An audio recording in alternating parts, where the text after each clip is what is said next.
नमस्कार दोस्तों, मैं हूं करण और आप सुन रहे हैं हॉरर स्टोरी, वह भी मेरी जुबानी। लेकिन कहानी शुरू करने से पहले एक छोटी सी शिकायत है आप सबसे। आप लोग मेरी कहानियां पूरी सुनते हैं, डरते भी हैं, मगर लाइक नहीं करते। तो इस बार मैं उम्मीद करता हूं कि कहानी खत्म होने के बाद आप वीडियो को लाइक करेंगे, चैनल को सब्सक्राइब करेंगे, ताकि मुझे आप सबका साथ मिलता रहे। अब चलते हैं उस खुलास खौफनाक किस्से की ओर जो आपको रात भर चैन से सोने नहीं देगा। दोस्तों, मेरा नाम है अभय। मैं बिहार के बक्सर जिले के एक छोटे से गांव का रहने वाला हूं। आज जो दास्तान मैं आपको सुनाने जा रहा हूं, वो मेरी जिंदगी का ऐसा काला सच है जिसे याद करके आज भी मेरी रूह कांप उठती है। ये बात उस दौर की है जब गांव पर लगातार 3 साल सूखान पड़ा था। खेत बंजर हो चुके थे। अनाज का एक एक दाना मोहताज कर देता था। घर में बूढ़े माँ बाप, बीवी और 2 छोटे बच्चे थे। और मैं हर रोज यही सोचता, कैसे इन्हें 2 वक्त की रोटी खिलाऊं। कई काम किए, मजदूरी भी की, लेकिन पेट की आग बुझाना मुश्किल था। तभी एक रिश्तेदार ने कहा, अभय, तू लॉरी ड्राइविंग सीख ले।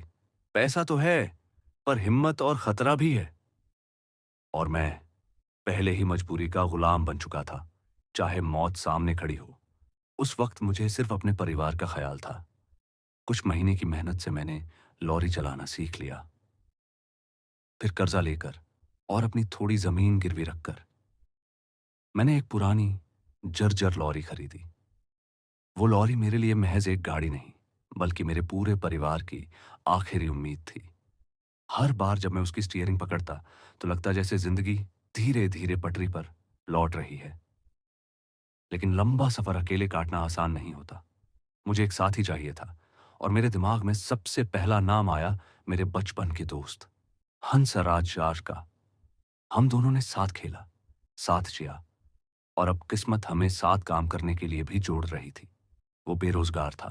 मैंने प्रस्ताव रखा, और बिना सोचे समझे वो मान गया। छोटे मोटे सफर से हमने काम शुरू किया। कभी आसपास के शहरों तक माल पहुंचाते, कभी अनाज की बोरियां। कमाई चाहे जितनी भी हो, आधी आधी बांट लेते, और दिल में तसल्ली होती। सफर चाहे कितना भी लंबा क्यों ना हो, हंसराज साथ है। कुछ महीनों तक सब ठीक चला। लेकिन दोस्तों, असली दहशत तो उस दिन शुरू हुई जब हमें हमारी पहली लंबी डिलीवरी जट मिली। ऑर्डर था बिहार से माल लादकर ईता से अहमदाबाद के कच्छ जिले की एक फैक्ट्री तक पहुंचाना। यात्रा लंबी थी, रातें सुनसान और खामोश सड़कों से भरी हुई। हमें जरा भी अंदाजा नहीं था कि इस सफर में ऐसा खूनी मोड़ अंत आने वाला है, जो न सिर्फ हमारी दोस्ती, बल्कि हमारी जिंदगी तक निगल जाएगा। ना सी डर की पहली दस्तक। आखिरी ठहराव दूरी बहुत ज्यादा थी और रास्ता बिल्कुल अनजान। लेकिन पैसों का लालच हमें यह सफर करने के लिए मजबूर कर रहा था। हमने अपने राजा, यानी अपनी पुरानी लॉरी की पूरी तरह जांच पड़ताल की। तेल, पानी, ब्रेक, टायर, सब ठीक ठाक था। हंसराज ने केबिन के छोटे से मंदिर में माता रानी की मूर्ति रखकर अगरबत्ती जलाई और प्रार्थना की, मां, हमारा सफर बिना किसी बाधा के पूरा हो जाए। उसकी आवाज में सच्चाई थी, लेकिन न जाने क्यों उस वक्त मुझे अंदर से एक अजीब सी बेचैनी महसूस हुई। यात्रा शुरू हुई। पहले 2 दिन बड़े आराम से बीते। दिन में हम लॉरी चलाते, रात को किसी ढाबे पर रुककर खाना पीना करते और थोड़ी नींद ले लेते। हंसराज हमेशा की तरह अपने चुटकुलों और बातों से मुझे हंसाता रहता, जिससे सफर का बोझ हल्का हो जाता। बिहार और उत्तर प्रदेश का सफर कब निकल गया, पता ही नहीं चला। लेकिन असली मुसीबत तब शुरू हुई तस्मीम के सी ताजुम, जब हम राजस्थान की सीमा में दाखिल हुए। अब नजारा बदल चुका था। हरे भरे खेत और गांव पीछे छूट गए थे। उनकी जगह ले ली थी बंजर, वीरान जमीनों ने। सड़कें लंबी और सीधी थीं, लेकिन उन पर सन्नाटा पसरा हुआ था। मीलों तक न कोई इंसान, न कोई गाड़ी, बस हमारी लॉरी का इंजन और टायरों की घर घराहट। दिन के उजाले में भी उस वीरानगी में एक अजीब सा डर महसूस होता था। सोचिए, रात में ये जगह कैसी होगी। सफर का चौथा दिन था। हम लगातार 10 से 12 घंटे से ड्राइव कर रहे थे। रात के 11 बज चुके थे।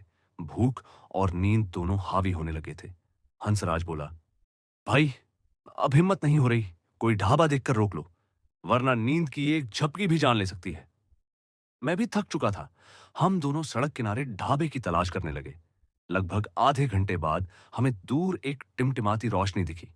पास आने पर देखा, एक पुराना जर्जर ढाबा। उसका नाम पढ़कर हम दोनों ठिठक गए। आखिरी ठहराव। ढाबे के बाहर बस इतनी ही जगह थी कि हमारी लॉरी खड़ी हो सके। आसपास गुप्त अंधेरा और वीरानी। जगह देखते ही दिल में अजीब सी घबराहट उठी। मैंने हंसराज की तरफ देखा। उसके चेहरे पर भी हिचकिचाहट साफ झलक रही थी। वो धीमे स्वर में बोला, भाई, ये जगह कुछ ठीक नहीं लग रही। आगे बढ़ चले? मैंने थके हुए लहजे में कहा, यार, पिछले 1 घंटे से कोई दूसरी जगह नहीं दिखी। पता नहीं आगे कब मिलेगी। भूख और नींद से हालत खराब है। चल, यहीं रुक लेते हैं। सुबह होते ही निकल जाएंगे। वो अनमने ढंग से मान गया। मैंने राजा को ढाबे के सामने खड़ा किया।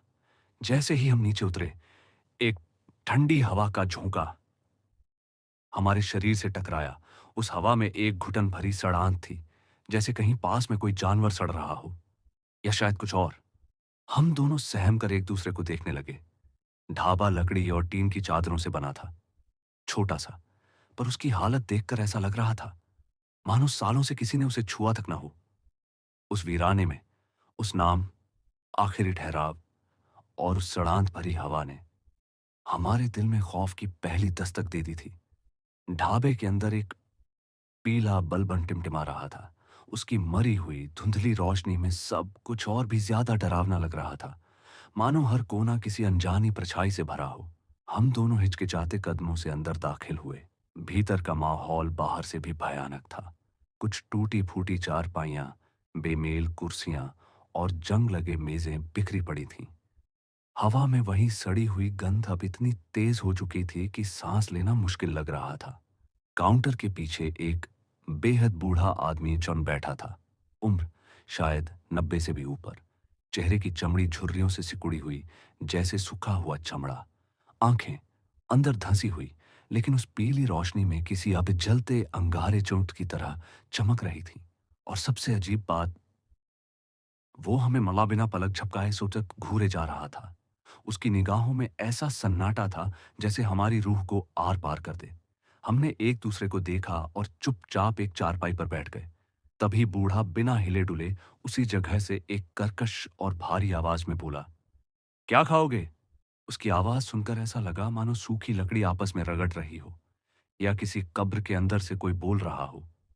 हंसराज ने गले को साफ करते हुए हिम्मत जुटाई और कहा, बाबा, दाल रोटी मिल जाएगी?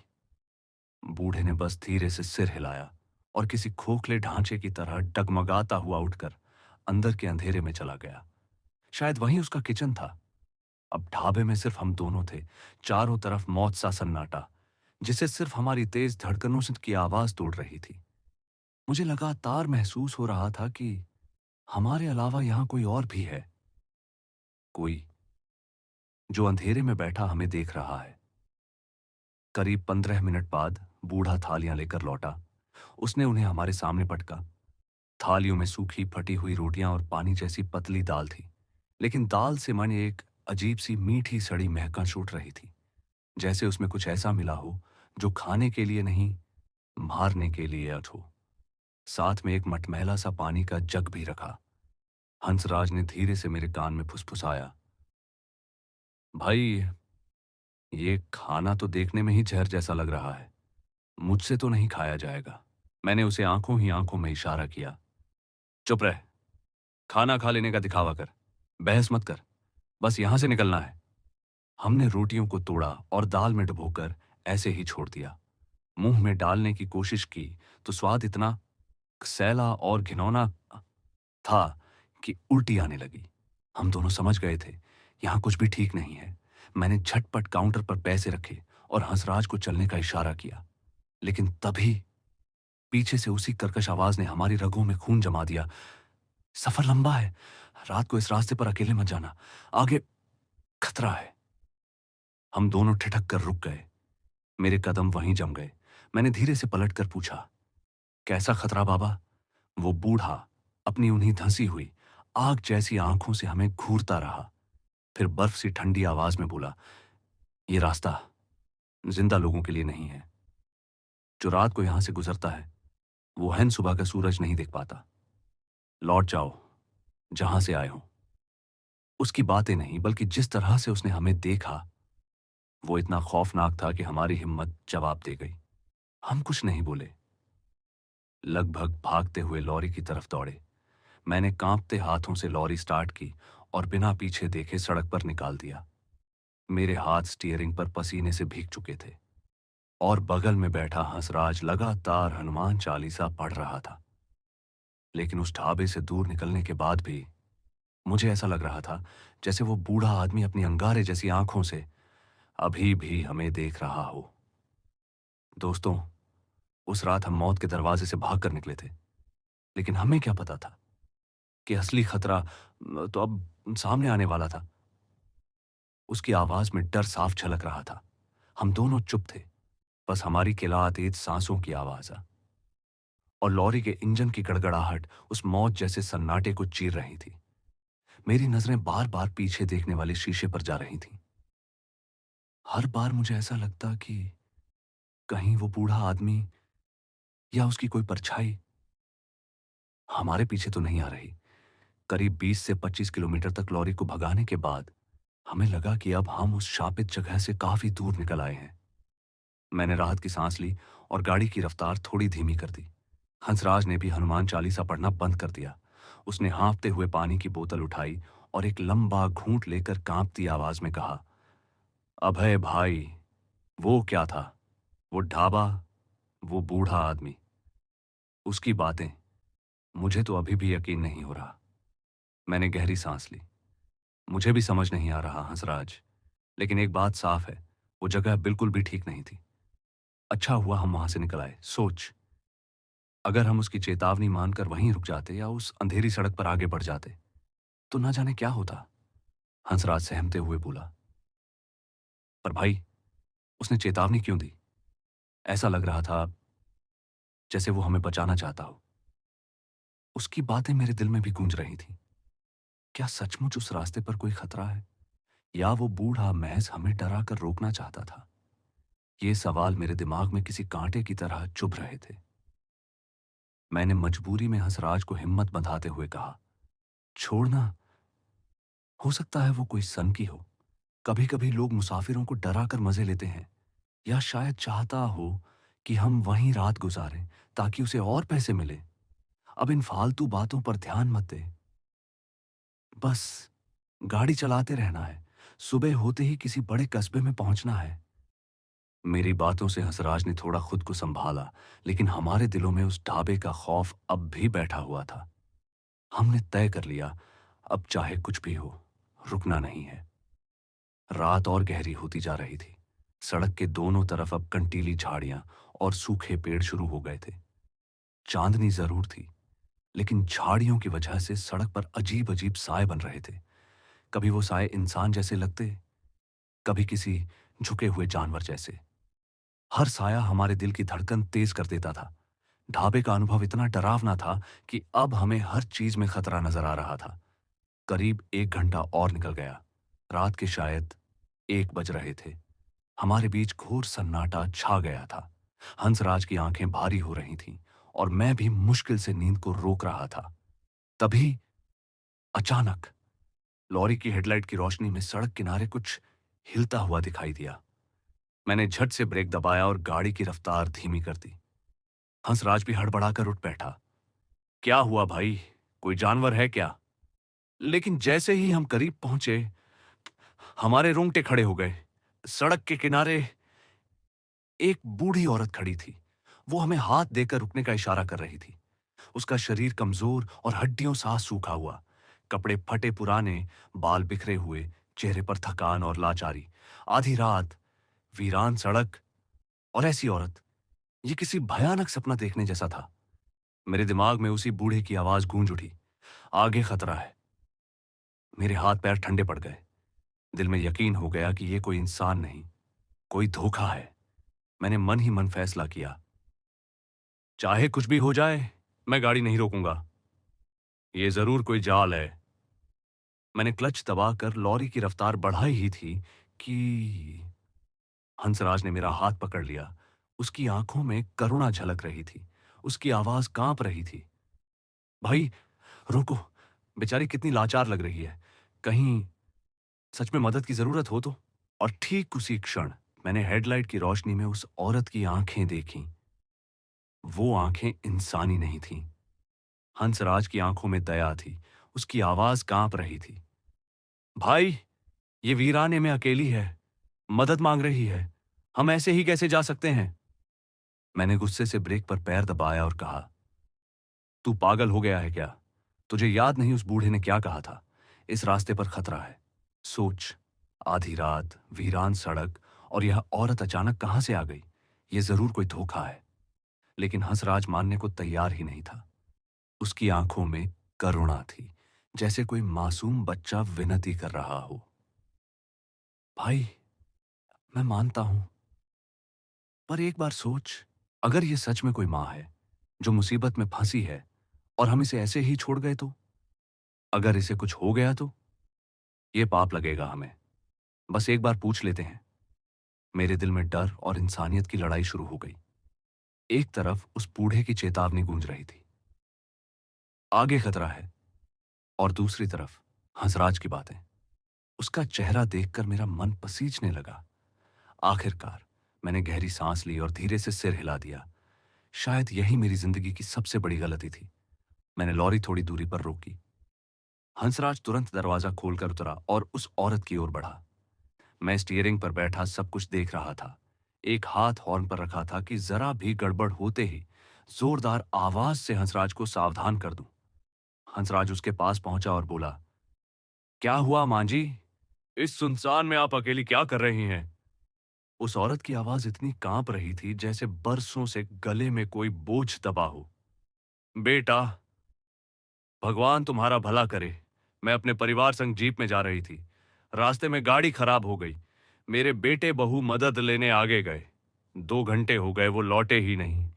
जंगली जानवरों का डर है, मुझे बचा लो। उसकी आंखों से आंसू बह रहे थे, चेहरे पर लाचारी थी। कोई भी सुनकर पिघल जाए। हंसराज तो पूरी तरह पसीज गया। वह दौड़कर मेरे पास आया। उसकी सांसें तेज थीं। भाई, मां जी बहुत परेशान है, इन्हें ऐसे नहीं छोड़ सकते। इन्हें साथ बैठा लेते हैं, आगे किसी चौकी या गांव में उतार देंगे। मेरा मन अब भी हिचकिचा रहा था। मेरे भीतर एक आवाज गूंज रही थी, यह जाल है, छलावा है। हंसराज, बात समझ, ये सब बनावटी भी हो सकता है। लेकिन वो लगभग जिद पर अड़ गया। भाई, एक बूढ़ी औरत हमारा क्या बिगाड़ लेगी? अगर आज हमने मदद नहीं की तो ऊपर वाला भी हमें माफ नहीं करेगा। उसकी बातों ने मुझे तोड़ दिया। मैंने खुद को समझाया, शायद मैं ही ज्यादा सोच रहा हूं। आखिरकार वो बस एक लाचार औरत थी। मैंने हामी में सिर हिला दिया। हंसराज ने तुरंत उसे सहारा दिया और लॉरी की तरफ लाया। मैंने दरवाजा खोला। वह औरत धीरे धीरे चढ़ी और मेरे बगल वाली सीट पर बैठ गई, हंसराज बीच में। लेकिन जैसे ही वो औरत अंदर बैठी, अचानक पूरे केबिन में एक हड्डियां जमा देने वाली ठंडक फैल गई। मेरी सांसें रुक सी गईं और उसी के साथ आई वही सड़ी हुई गंध, वही गंध जो हमें आखिरी ठहराव वाले ढाबे पर महसूस हुई थी। मेरे हाथ पांव सुन्न हो गए। मैंने हंसराज की ओर देखा। उसके चेहरे से मुस्कान गायब थी और उसकी आंखों में वही डर लौट आया था। मैंने हंसराज की ओर देखा। शायद उसने भी उस ठंडक और सड़ी गंध को महसूस किया हो, लेकिन उसके चेहरे पर संतोष की हल्की सी मुस्कान थी, जैसे उसने कोई नेक काम कर दिया हो। मैंने अपने मन के वहम को झटका और गाड़ी स्टार्ट करके आगे बढ़ा दी। केबिन में एक अजीब सी गहरी खामोशी फाच थी। सिर्फ इंजन की गड़गड़ाहट और बाहर के वीराने की चुप्पी। वो बूढ़ी औरत बिना कुछ बोले अंधेरे में झांक रही थी। मैं बार बार उसकी ओर देखने से बच रहा था, पर बेचैनी अंदर ही अंदर बढ़ती जा रही थी। तभी मेरी नजर साइड वाले शीशे पर पड़ी और अगले ही पल मेरा दिल इस सीने में थम सा गया। शीशे में वो मासूम, लाचार औरत नहीं थी। वहां एक भयानक चेहरा दिख रहा था, झुर्रियों से भरा, सड़ी हुई चमड़ी लटकती हुई, और आंखें आंखें किसी जलते अंगारे की तरह लाल चमक रही थीं। होंठ खुले थे और उन पर एक क्रूर, शैतानी मुस्कान की खेल रही थी। मैंने घबरा कर पलकें झपकाईं और सीधा उसकी ओर देखा। वो फिर वहीं थी, कमजोर, सहमी हुई, एक डरी हुई बूढ़ी औरत। मेरे माथे पर पसीना छलक आया। मैंने खुद को समझाया, ये थकान है, सिर्फ मेरा भ्रम। लेकिन तभी उस गहरी खामोशी को चीरते हुए उसकी आवाज गूंजी, बोल। वो आवाज किसी कांपती हुई औरत की नहीं थी। वो गहरी, भारी और वहां से बस नरक से उठती हुई गूंज थी। उसके तुरंत बाद वो फट पड़ी, हा हा हा हा हा हा। वो हंसी, हे भगवान, जैसे किसी ने हमारे कानों में खौलता हुआ शीशा भर दिया हो। हर हंसी की गूंज हमारे सीने में उतरकर दिल को निचोड़ रही थी। मेरी उंगलियां स्टीयरिंग पर पत्थर बन गईं और पैर ब्रेक एक्सीलरेटर के बीच कांप कर थम गए। हंसराज तो जैसे जिंदा लाश बन गया था। उसकी आंखें फटी की फटी रह गईं, होंठ खुले थे लेकिन आवाज गले में ही दम तोड़ रही थी। लॉरी लहराने लगी, सड़क से हटकर कंटीली झाड़ियों की ओर बढ़ रही थी। मैं कुछ कर पाता उससे पहले ही ट्राम एक जोरदार झटके के साथ इंजन बंद हो गया। हेडलाइट्स एक दो बार बुरी तरह झपकाईं और फिर बुझ गईं। हम गुप्त अंधेरे में कैद हो गए। अब सिर्फ उसकी हंसी थी, वो शैतानी, सड़ांध भरी हंसी और हमारी रुकती हुई सांसें। मैं समझ चुका था, ये गाड़ी खराब नहीं हुई, इसे रोका गया है। हम एक शैतानी जाल में फंस चुके थे। तभी मेरे बगल में बैठी उस औरत के शरीर ने ऐंठन शुरू कर दी। उसके हाथ पांव अजीब ढंग से मरोड़ने लगे, हड्डियों के न टूटने और जुड़ने की खड़खड़ाहट पूरे केबिन में गूंज रही थी। उसकी झुर्रियों भरी चमड़ी खिंचकर काली पड़ने लगी, जैसे भीतर से सडन रिस रही हो। उसकी उंगलियां लंबी होकर पंजों जैसी हो गईं और उनके सिरे पर तेज काले खंजर जैसे नाखून उग आए। उसका चेहरा, हे भगवान, वो पिघलकर चाप विकृत और विभत्स रूप बांट लेने लगा। आंखें अपनी जगह से उभर कर बाहर आ गईं और उनमें खून सी लाल रोशनी चौन जलने लगी। उसका मुंह इतना चौड़ा हो गया कि कानों तक फट गया और भीतर से पीले नुकीले दांतों की कतार दिखाई देने लगी। अब वहां कोई लाचार औरत नहीं थी, हमारे केबिन में बैठी थी नरक से निकली चुड़ैल। उसने अपना सड़ा हुआ सिर हमारी तरफ घुमाया और एक दम घूंटने वाली बदबू छोड़ी। मेरा सीना जैसे लोहे के ताले से जकड़ गया और उसी क्षण मुझे एहसास हुआ, हमने अपनी मौत को खुद अपने केबिन में बिठा लिया था। फिर उसने एक ऐसी कर्कश कुर्राहट निकाली जो किसी इंसान की आवाज हो ही नहीं सकती थी। उसकी आवाज में भूख, गुस्सा और नफरत का ऐसा जहर घुला था कि मेरे कानों से लेकर रीढ़ की हड्डी तक सिहरन दौड़ गई। बहुत भूख लगी है, वह फुफकारते हुए बोली। कई बरस बीत गए इंसानी मांस चखे, आज तुम दोनों मेरी दावत बनोगे। यह कहते ही वो बिजली की तरह मेरी तरफ झपटी। उसके पंजे सीधे मेरे गले की ओर बढ़ रहे थे और उसकी आंखें ऐसे जल रही थीं जैसे नर्क का दरवाजा खुला हो। मेरी सांसें थम गईं, शरीर पत्थर बन गया। मैं हिल भी नहीं पा रहा था। मौत मेरी आंखों में झांक रही थी। लेकिन तभी हंसराज, जो अब तक डर से जम चुका था, अचानक शेर बन गया। ना जाने कहां से उसमें इतनी हिम्मत आ गई। शायद अपने पाप का बोझ, अपनी गलती का एहसास उसे मरते दम तक लड़ने की ताकत दे गया। वह दहाड़ते हुए पीछे से उस चुड़ैल पर टूट पड़ा। भाग भाई, भाग! उसकी चीख ने मुझे झकझोर दिया। चुड़ैल बौखला गई। उसने एक झटके से खुद को छुड़ाया और बिजली की तेजी से पलटकर हंसराज पर झपटी। अगले ही पल उसके पंजे हंसराज के कंधे में धंस गए। हवा में मांस चीरने की आवाज गूंजी और केबिन गर्म खून की धात्विक गंध से भर गया। हंसराज की दर्दनाक चीखें मेरी आत्मा को चीर रही थीं। अपने दोस्त को खून से लथपथ देख मेरा खौफ गुस्से में बदल गया। मेरी आंखें लाल हो गईं। मैंने सीट के नीचे हाथ डाला और लोहे का भारी पाना पकड़ लिया। अगले ही पल मैंने पूरी ताकत से चुड़ैल के सिर पर वार कर दिया। धड़ाक! ऐसा लगा जैसे पत्थर पर चोट मारी हो, लेकिन असर हुआ। वह दहाड़ते हुए पीछे गिरी और लॉरी के दरवाजे से टकराई। दरवाजे का लॉक टूट गया और वह बाहर सड़क पर जा गिरी। धक्का दे हंसराज, जल्दी! मैं चिल्लाया। अपने घाव की परवाह किए बिना हंसराज उठा। हम दोनों ने मिलकर उस मरोड़ खाती, पंजे झटकती चुड़ैल को धक्का दिया। वह बाहर सड़क पर गिरी और जमीन पर रेंगते हुए खून पीने को तड़पती रही। मैंने फौरन दरवाजा बंद कर अंदर से लॉक कर दिया, लेकिन बाहर का सन्नाटा टूट चुका था। चुड़ैल पागलों की तरह दहाड़ रही थी। उसके पंजे धातु पर रगड़ खाते और शीशे पर खरोंचें छोड़ते। पूरी लॉरी उसके वारों से हिल रही थी। तभी हमें और भी आवाजें सुनाई दी। सूखी पत्तियों पर दबे पांव, चलते पैरों की आवाजें। एक नहीं, दो नहीं, दर्जनों। हमने एक दूसरे की तरफ देखा। डर अब हमारे चेहरे पर नहीं, हमारी हड्डियों तक जम चुका था। बाहर खड़ी चुड़ैल अब हंस रही थी। उसकी हंसी में एक अजीब सुकून था, जैसे किसी को बुलाने का इशारा कर रही हो। और अगले ही पल जंगल के हर कोने से वही हंसी गूंजने लगी। हा हा हा हा हा। उसकी आवाजें अब दर्जनों थीं।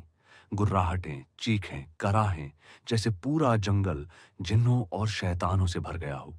चुड़ैल ने गहरी, गूंजती आवाज में कहा, सोचा था आज की दावत सिर्फ मेरी होगी, लेकिन देखो, मेरे सारे पुराने साथी आ गए हैं। सालों बाद इस वीराने में जश्न होगा। आज इंसानी मांस की दावत होगी। उसकी बात पूरी होते ही लॉरी के चारों ओर हर तरफ से पंजों की खरोंच, शरीरों की टक्कर और अमानवीय गुर्राहटें गूंजने लगी। ऐसा लग रहा था जैसे पूरा जंगल हमारी मौत का गीत गा रहा हो। हंसराज मेरी गोद में पड़ा था, खून से लथपथ कराहता हुआ। उसके होंठ कांप रहे थे। माफ कर दे भाई, मेरी वजह से। मैंने उसका हाथ कसकर पकड़ा और कांपते हुए कहा, चुप रह, अभी जिंदा है। जब तक सांस है लड़ेंगे। लेकिन अंदर से मैं जानता था, हम दोनों उस लोहे के ताबूत में कैद थे और बाहर मौत का जश्न मनाने को तैयार खड़ी थी। मैंने कांपते हाथों से एक बार फिर लॉरी को स्टार्ट करने की कोशिश की। चाबी घुमाई, लेकिन इंजन ने बस एक हाँफती हुई आवाज निकाली और फिर हमेशा के लिए खामोश हो गया। अब वो लोहे का दैत्य हमारी तरह ही लाचार कैद खाना बन चुका था। अचानक राम, ड्राइवर साइड की खिड़की पर इतनी जोरदार टक्कर हुई कि पूरा शीशा मकड़ी के जाले की तरह दरक गया। दरारों के बीच से मुझे झलक मिली, दो लाल अंगारे जैसी आंखें जो नफरत से जलते हुए सीधे मेरी आत्मा में घुस रही थीं। वो वही चुड़ैल थी। मेरा दिल जैसे सीने से बाहर कूदना चाहता हो। मैंने हंसराज को कसकर पकड़ लिया और आंखें बंद कर ली। मेरे दिमाग में बीवी बच्चों, माँ बाप के चेहरे घूमने लगे। मैंने धीमे स्वर में प्रार्थना की, हे भगवान, मेरे परिवार का ख्याल रखना। अब बाहर की आवाजें और डरावनी हो चुकी थीं। गुर्राहटें, पंजों की खुरचन और दरिंदों की हंसी, सब मिलकर मौत का नगाड़ा बजा रहे थे। वो यकीन कर चुके थे कि जीत अब बस कुछ ही पल की दूरी पर है। लेकिन तभी उस दहशत में एक अजनबी सी गूंज सुनाई दी, धीमी, गहरी और लगातार बढ़ती हुई। यह कोई चीख नहीं थी, न कोई गुर्राहट। ये किसी इंजन की गड़गड़ाहट थी, भारी मशीनों की आवाज। मैंने अविश्वास से कान खड़े किए। क्या ये सच है या कोई और छलावा? धीरे धीरे अंधेरे में एक पीली रोशनी उभरी, जो हर पल और तेज होती जा रही थी। पहले मुझे लगा ये उन शैतानों का नया खेल है, लेकिन तभी मैंने देखा बाहर खड़े वो दरिंदे बेचैन हो उठे थे। उनकी गुर्राहट की जगह अब कराहट थी। वो रोशनी देखकर छटपटा रहे थे। अब मुझे यकीन हो गया, यह उम्मीद थी, कोई धोखा नहीं। कुछ ही देर में तीन विशाल सेना के लॉरी गर्जन करती हुई हमारी लॉरी के पीछे आकर रुकी। उनकी तेज हेडलाइट्स ने जंगल का अंधेरा चीर दिया। अचानक चारों ओर उजाला फैल गया और उसी उजाले में हमने वो देखा जिसने हमारी रूह जमा दी। हमारी लॉरी को 20 डरावने प्राणियों ने घेर रखा था। कोई इंसान के शरीर पर बंदर का चेहरा लिए खड़ा था। किसी के दांत दरियाई घोड़े जैसे और आंखें कोयले की तरह जलती थीं। कई ऐसे थे जिनका जिस्म इंसानी लेकिन सिर जंगली जानवरों का था। उनके शरीर गंदगी और कीचड़ से लथपथ, उनकी सांसें सड़ी हुई लाश जैसी बदबूदार, और उनके बीच वो चुड़ैल।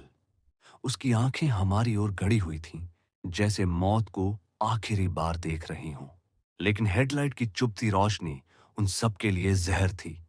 एक एक करके वे दरिंदे दर्द से चिल्लाने लगे, अपनी आंखों को पंजों से ढकते हुए पीछे हटे और फिर कंटीली झाड़ियों में कूदकर ऐसे गायब हो गए जैसे धुआं हवा में घुल जाए। पूरा जंगल उनकी चीखों से गूंज उठा। सिर्फ वो चुड़ैल बची थी। वो रोशनी से झुलसती हुई तड़प रही थी, फिर भी उसकी आंखों में हमारी तरफ नफरत का ज्वालामुखी सुलग रहा था। उसने एक दिल दहला देने वाली चीख लगाई और अगले ही पल धुएं के गुब्बार की तरह अंधेरे में समा गई। जंगल में सन्नाटा छा गया। अब बस फौजी इंजनों की गड़गड़ाहट सुनाई दे रही थी। हमारी लॉरी का हाल किसी युद्ध भूमि जैसा था। दरवाजे टूटे, शीशे चकनाचूर, हर ओर पंजों और दांतों के निशान। ऐसा लग रहा था जैसे हमें लोहे की जंजीरों से पीट पीट कर अधमरा कर दिया गया हो। तभी सेना के लॉरी के दरवाजे खुले और राइफल लिए जवान चारों ओर फैल गए। उनमें से एक अफसर हमारी तरफ आया। उसने खिड़की पर हल्की दस्तक दी। वो आवाज इंसानी थी। उसकी गूंज सीधी मेरी आत्मा में उतरी। हेलो, अंदर कोई है? सब ठीक तो है?" मेरी आंखों से आंसू फूट पड़े। मेरी आवाज गले में फंसी हुई थी। बस कांपते होठों से यही निकला, "हम जिंदा है।" अफसर ने इशारा किया। जवानों ने बड़ी मशक्कत से हमारे मुड़े तुड़े दरवाजे खोले। उन्होंने हमें बाहर निकाला। हंसराज का लहूलुहान शरीर देखकर तुरंत फर्स्ट एड का आदेश दिया गया। अफसर ने मेरी तरफ देखकर भरोसे से कहा, "अब आप लोग सुरक्षित हैं। आप सेना की निगरानी में हैं।" उसकी आवाज मेरे लिए भगवान की आवाज थी। हम बच गए थे, लेकिन उस रात की यादें, वो चुड़ैल, वो दरिंदे और मौत के इतने करीब जाकर लौट आने का अनुभव शायद जिंदगी भर हमें चैन से सोने नहीं देगा। सेना के अफसर की आवाज सुनते ही ऐसा लगा जैसे किसी ने हमें मौत के अंधे कुएं से अचानक खींच लिया हो। मेरी आंखें अब भी फटी रह गई थीं और शरीर सुन्न। हंसराज को जवानों ने स्ट्रेचर पर डाला और मुझे दो फौजी कंधों का सहारा लेकर बाहर निकाले। जैसे ही मेरे पांव जमीन पर पड़े, मैं पूरी तरह लड़खड़ा गया। अगर एक जवान ने मेरी बांह पकड़ न ली होती तो शायद वहीं धड़ाम से गिर पड़ता। बाहर की ठंडी हवा मेरे चेहरे से टकराई, लेकिन शरीर अब भी उस खौफ से तप रहा था जैसे बुखार में जल रहा हूं। मैंने चारों तरफ देखा। तीन भारी भरकम सेना की लॉरी, चारों तरफ खड़े जवान और उनकी राइफलों की चमक। उनकी मौजूदगी एक ऐसा सुरक्षा कवच बना रही थी जिसमें आकर पहली बार लगा कि शायद हम बच सकते हैं। अफसर, जिनका नाम मुझे बाद में मेजर वर्मा पता चला, हमारे पास आए। उनकी आंखों में गहरी सतर्कता थी। उन्होंने हंसराज की लहूलुहान हालत देखी और तुरंत फौजी डॉक्टर को बुलवाया। डॉक्टर ने घाव देखते ही माथे पर बल डाले और बोला, "साहब, ये किसी जंगली जानवर के पंजे का घाव है, लेकिन ऐसा पंजा मैंने कभी किसी किताब या जंगल में नहीं देखा। यह निशान, ये इंसानी और जानवर दोनों के बीच का है।" उसकी आवाज में झलकता डर साफ था। मैं वहीं खड़ा अपनी लॉरी को देख रहा था। मेरी राजा, मेरी मेहनत और परिवार की उम्मीदों की निशानी अब किसी युद्ध भूमि में पीटे गए लोहे के ढांचे जैसी लग रही थी। टूटा शीशा, डेंट्स और उन पर खून के दाग। मेरी आंखों में आंसू भर आए। मेजर वर्मा ने मेरे कंधे पर हाथ रखा और गहरी आवाज में पूछा, "ड्राइवर साहब, यहां क्या हुआ था? सच सच बताइए, यह किसी जानवर का काम नहीं लगता।" मेरा गला सूख चुका था, होंठ कांप रहे थे। मैंने धीरे से कहा, "साहब, वो जानवर नहीं थे। वो वो एक चुड़ैल थी और उसके साथ न जाने कितने दरिंदे, आधे इंसान आधे जानवर, वो सब हम पर टूट पड़े।" मेरी बात सुनकर कुछ जवान ठहाका मारकर हंस दिए, लेकिन मेजर वर्मा ने उनकी तरफ सिर्फ एक तीखी नजर डाली और सब तुरंत चुप हो गए। फिर वो नीचे झुके और सड़क की मिट्टी में बने गहरे अजीब निशानों को गौर से देखा। वो निशान किसी भी जाने पहचाने जानवर के पैरों जैसे नहीं थे। उन्होंने एक लंबी सांस ली और धीमी आवाज में बोले, "ठीक है, आप लोग सदमे में हैं, लेकिन यहां रुकना अब सुरक्षित नहीं है। हमारे साथ चलिए।" उन्होंने तुरंत जवानों को आदेश दिया कि मेरी लॉरी की तस्वीरें ली जाएं। फिर मुझे जीप में बिठाया गया। काफिला उस सुनसान सड़क को पीछे छोड़ आगे बढ़ गया। जीप की खिड़की से मैंने आखिरी बार उस जगह की तरफ देखा। कंटीली झाड़ियों के पीछे से जैसे कोई अब भी हमें घूर रहा हो। मुझे लगा कि अंधेरे में दो लाल आंखें फिर चमकीं और मेरा शरीर एक बार फिर से हर उठा। करीब 1 घंटे के सफर के बाद हम एक कस्बे में बने सेना के स्थायी कैंप पहुंचे। ऊंची दीवारें, चमचमाती रोशनी और चौकसी से तैनात गार्ड मानो नरक से सीधे किसी किले में आ गए हों। हंसराज को मेडिकल वार्ड में ले जाया गया और मुझे एक कमरे में जवान ने चाय और गर्म पानी दिया। चाय का पहला घूंट जैसे मेरी नसों में थोड़ी जान लेकर आया। कुछ देर बाद मेजर वर्मा कमरे में आए। उनके हाथ में एक नोटपैड और पेन था।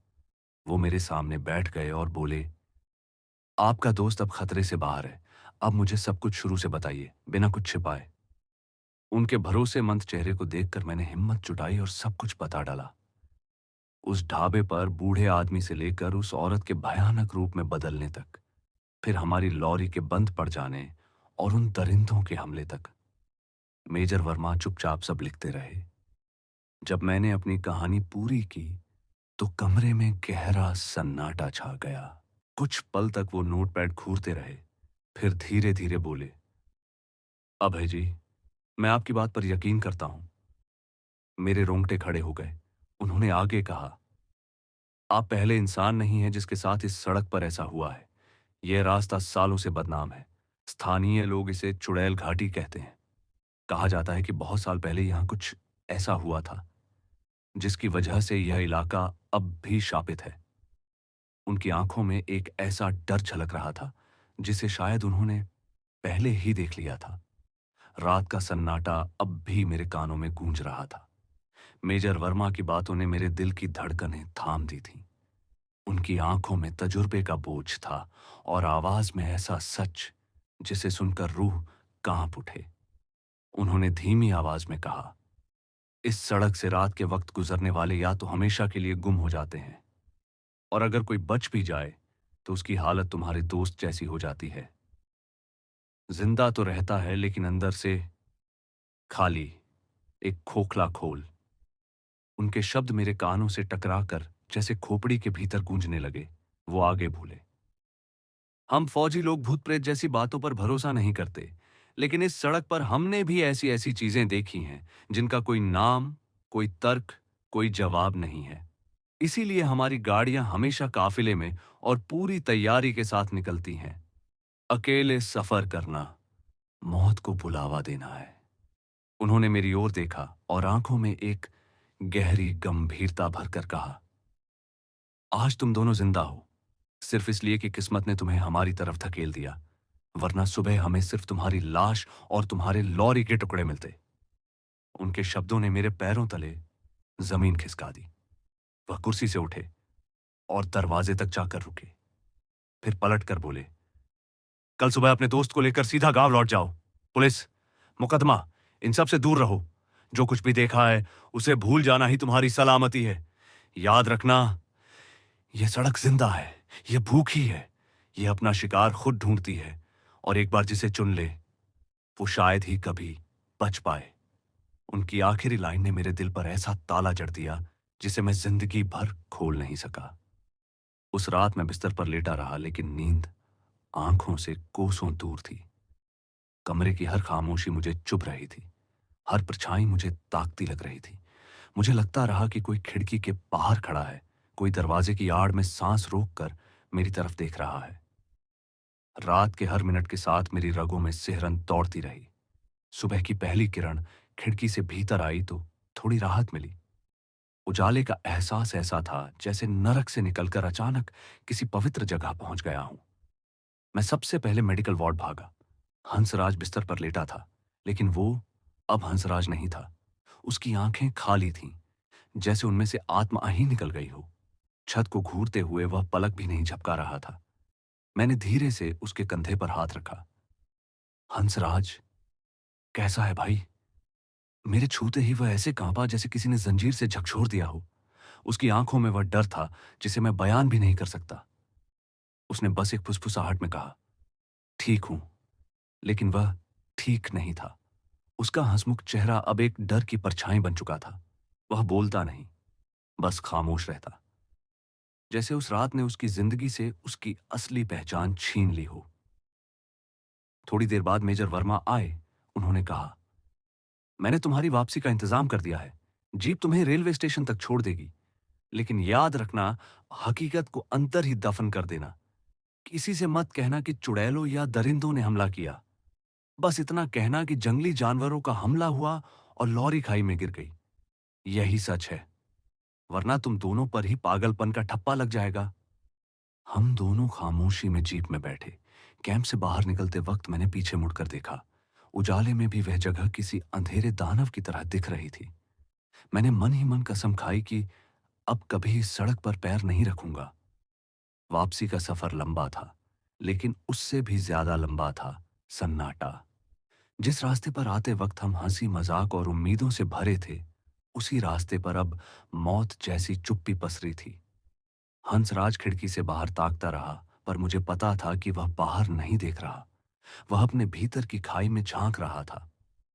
2 दिन बाद जब हम गांव पहुंचे तो सब हमें देखकर दंग रह गए। हमारी हालत देखकर लोग सवालों से घेरने लगे, लेकिन मैंने वही कहानी दोहराई जो मेजर वर्मा ने सिखाई थी।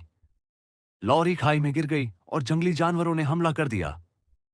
लोगों ने यकीन तो कर लिया, लेकिन मेरी आंखों की गहराई में छिपे खौफ को वो पढ़ नहीं पाए। उस रात जब सब सो गए, मैं अकेला चारपाई पर बैठा रहा। खामोशी में मुझे फिर वही एहसास हुआ जैसे कोई मुझे घूर रहा है। बाहर अंधेरे में कहीं झाड़ियों के पीछे कोई अब भी मेरा नाम फुसफुसा रहा हो। मैं उनसे कैसे कहता कि उनका बेटा नरक की झलक देख चुका है। अगर सच बता देता तो लोग मुझे पागल करार देते, मेरी बात को वहम समझते। यह सच एक ऐसा बोझ था जिसे मुझे अकेले ही अपने सीने में दफन करना था। दिन बीतते गए, लेकिन उस रात का खौफ मेरी रगों में जहर की तरह दौड़ता रहा। मैं धीरे धीरे संभलने की कोशिश करता रहा, पर हंसराज की हालत हर दिन बदतर होती जा रही थी। उसने खुद को एक अंधेरे कमरे में कैद कर लिया था। न किसी से बात करता, न ही बाहर निकलता। उसके घर वाले बताते कि वह रात भर जागता रहता और कभी अचानक चीख कर उठ बैठता। उसकी बड़बड़ाहट बार बार मेरे कानों में गूंजती। वो आ जाएगी, वो मुझे ले जाएगी। गांव में तरह तरह की बातें होने लगी। कोई कहता उस पर भूत का साया है, कोई कहता सदमे ने उसका दिमाग तोड़ दिया। लेकिन मैं जानता था, यह न पागलपन था, न हीम ख्याल। यह हकीकत थी। मैं जब भी उसके घर जाता, उसकी मां रोते हुए मुझसे कहती, बेटा, तू ही है जो उसे समझा सकता है। लेकिन मैं उसे क्या समझाता? मैं खुद उसी आग में जल रहा था। लॉरी मैंने हमेशा के लिए छोड़ दी थी। स्टीयरिंग पकड़ने के ख्याल से भी मेरे हाथ कांप जाते। मैंने गांव में एक छोटी सी दुकान खोल ली, बस इतना कि घर का चूल्हा जल सके। लेकिन उस रात की परछाई आज भी मेरा पीछा कर रही थी। मेरी नींदें टूटी हुई थीं। बुरे सपने मुझे बार बार उसी सुनसान सड़क पर खींच ले जाते जहां वो चुड़ैल हंसते हुए मेरी ओर बढ़ती। उसकी काली आंखें, खून से भीगी हंसी। मैं चीख मारकर उठ जाता, पूरा शरीर पसीने से तरबतर। दिन में भी हर परछाई मुझे डराने लगी थी। एक रात जब पूरा गांव सो रहा था, मैं आंगन में अकेला बैठा था। अंधेरे में गली के नुक्कड़ पर मुझे 2 लाल बिंदु चमकते दिखे। पहले लगा किसी जानवर की आंखें होंगी। मैंने पलकें झपकाईं, दोबारा देखा, कुछ नहीं था। लेकिन मेरे भीतर एक खौफनाक सवाल जाग उठा। क्या वो बला सिर्फ उस सड़क तक महदूद थी, या वो मेरा पीछा करते हुए मेरे घर तक आ चुकी थी? इस ख्याल से मेरी रगों में बर्फ जम गई। उस रात से मैं जाग जाग कर गुजारने लगा। घर के सारे दरवाजे खिड़कियां बंद कर देता और कोने में लाठी थामे बैठा रहता। हर आहट, हर सरसराहट मुझे उसके आने की आहट लगती। और फिर एक रात मुख्य दरवाजे पर हल्की सी खरोंच की आवाज आई, जैसे किसी ने अपने लंबे नाखूनों से लकड़ी कुरेदी हो। मेरे पांवों तले जमीन खिसक गई। मैं दबे पांव दरवाजे तक गया और झरोखे से बाहर झांका। घुप अंधेरा, कुछ नहीं। आवाज अचानक थम गई। सुबह जब दरवाजा खोला तो मेरी सांसें रुक गईं। दरवाजे पर 3 लंबी गहरी खरोंचें थीं, बिल्कुल वैसी ही जैसी हमारी लॉरी पर उस रात थी। यह किसी जानवर के पंजे नहीं हो सकते थे। अब साफ था, वो मुझे ढूंढ रही थी। वो मेरे डर से खेल रही थी। वो धीरे धीरे मेरी आत्मा को निगल रही थी। घबरा कर मैं हंसराज के घर भागा। वही एक इंसान था जो इस सच को जानता था। लेकिन वहां पहुंचा तो मातम पसरा था। उसकी मां रोते हुए बोली, बेटा, 2 दिन से उसने कुछ खाया पिया नहीं, बस कमरे में बंद होकर बड़बड़ाता रहता है। मैं दौड़कर उसके कमरे में घुस गया। भीतर सीलन, अंधेरा और पागलपन का माहौल था। हंसराज कोने में दुबका बैठा था, इतना कमजोर कि पहचानना मुश्किल था। मैंने उसे झिंझोड़ कर कहा, हंसराज, उठ, वो यहां आ गई है। मेरे दरवाजे पर वही निशान बनाए हैं। हमें कुछ करना होगा। मेरी बात सुनते ही उसकी आंखों में पहली बार एक अजीब सी चमक उभरी। वो कांपता हुआ मेरे हाथ पकड़कर फुसफुसाया, मुझे पता था, मुझे पता था, वो आएगी। वो बदला लेने आई है। उसकी आवाज में ऐसा खौफ था कि मेरा खून भी जम गया। वह हम दोनों को कभी नहीं छोड़ेगी। अभय भाई, वो हमें जिंदा नहीं रहने देगी। हंसराज की कांपती आवाज सुनकर मेरे रोंगटे खड़े हो गए। उसके चेहरे पर मौत का साया साफ झलक रहा था। तभी उसने अचानक मेरी कलाई कसकर पकड़ी और बड़बड़ाते हुए बोला, मेरी दादी कहती थीं, अगर कोई चुड़ैल या छलावा पीछे पड़ जाए तो उसे बचने का सिर्फ एक ही रास्ता है। पहाड़ों में माता चामुंडा का प्राचीन मंदिर है। कहते हैं वहां पहुंचने वाले को कोई बुरी ताकत छू भी नहीं सकती। हमें वहां जाना होगा भाई, हमें तुरंत जाना होगा। उसकी बात सुनकर मेरे अंदर एक उम्मीद की किरण जाग उठी, जैसे किसी अंधेरी सुरंग में अचानक दूर एक दीपक जल उठा हो। मैंने ठान लिया, सुबह होते ही हम मंदिर की ओर निकलेंगे। मैंने हंसराज को संभाला, उसके घर वालों को भी किसी तरह यकीन दिलाया कि यही एक रास्ता है। लेकिन किस्मत शायद पहले ही तय हो चुकी थी। उस रात हंसराज के घर से अचानक ऐसी चीखें गूंजने लगीं जैसे किसी को आग में झोंक दिया गया हो। पूरा गांव घबरा कर वहां पहुंचा। दरवाजा अंदर से बंद था और भीतर से उसकी चीखें आती। वो आ गई, मुझे मत ले जाओ, मुझे छोड़ दो, कोई है, बचाओ, बचाओ। हम सब दरवाजा तोड़ने लगे और फिर अचानक खामोशी, एक ऐसी खामोशी जिसने हम सब की रगों में खून जमा दिया। दरवाजा टूटते ही जो मंजर सामने था उसने हर किसी की रूह हिला दी। हंसराज फर्श पर पड़ा था। उसकी आंखें खौफ से इतनी फैली हुई थीं जैसे उसने मौत को सामने खड़ा देखा हो। चेहरा डर की ऐसी तस्वीर बन गया था जिसे देख हर किसी के पैरों तले जमीन खिसक गई। उसका शरीर ठंडा पड़ चुका था। डॉक्टर ने कहा, दिल का दौरा। पर मैं जानता था उसे दिल ने नहीं, उस चुड़ैल ने मारा था। वो अपना पहला शिकार ले चुकी थी। हंसराज की मौत ने मुझे तोड़कर रख दिया। मेरे कंधे पर अब और भी भारी बोझ आ गया, क्योंकि अब मैं अकेला था। अब कोई मेरा दर्द, मेरी सच्चाई समझने वाला नहीं था। उस रात मैंने तय कर लिया, मैं लड़ूंगा नहीं, मैं भागूंगा। कुछ ही दिनों में मैंने अपनी दुकान, अपना घर और हर वो चीज बेच दी जो मुझे उस गांव से बांधे हुए थी। मैं अपनी पत्नी और बच्चों को लेकर हमेशा हमेशा के लिए वहां से चला आया। हम शहर आकर बस गए। यहां रोशनी थी, भीड़ थी, शोर था और सबसे बड़ी बात, अंधेरे को छिपने की जगह नहीं मिलती थी। दोस्तों, आज उस घटना को कई साल गुजर चुके हैं। अब मेरे बाल सफेद हो चुके हैं, मेरे पोते पोतियां मेरे आंगन में खेलते हैं। मगर आज भी मैं उस रात को नहीं भूल पाया। वो रात मेरी रूह पर दाग बनकर चिपकी है। मुझे आज भी नहीं पता मेजर वर्मा का क्या हुआ, न ही ये कि चुड़ैल घाटी आज भी किसी नए शिकार की तलाश में है या नहीं। लेकिन एक बात मैं जानता हूं, इस दुनिया में सब कुछ तर्क और विज्ञान से नहीं समझा जा सकता। एक अंधेरा है जो हमेशा हमारे आसपास मंडराता है, बस सही मौके की तलाश में। कभी कभी रात को जब मैं अकेला बैठा होता हूं तो मुझे कोने में दो लाल आंखें टिमटिमाती दिखती हैं। वो मुझे याद दिलाती है कि मैं उस रात बच तो गया था, लेकिन आजाद कभी नहीं हुआ। दोस्तों, इस कहानी से इतना ही कहना चाहता हूं, हर सुनसान रास्ता सिर्फ मंजिल तक नहीं जाता, कुछ रास्ते सीधे मौत के मुंह में ले जाते हैं। अगर आपको यह कहानी पसंद आई हो तो वीडियो को लाइक कीजिए, चैनल को सब्सक्राइब कीजिए और तैयार रहिए अगली खौफनाक दास्तान के लिए।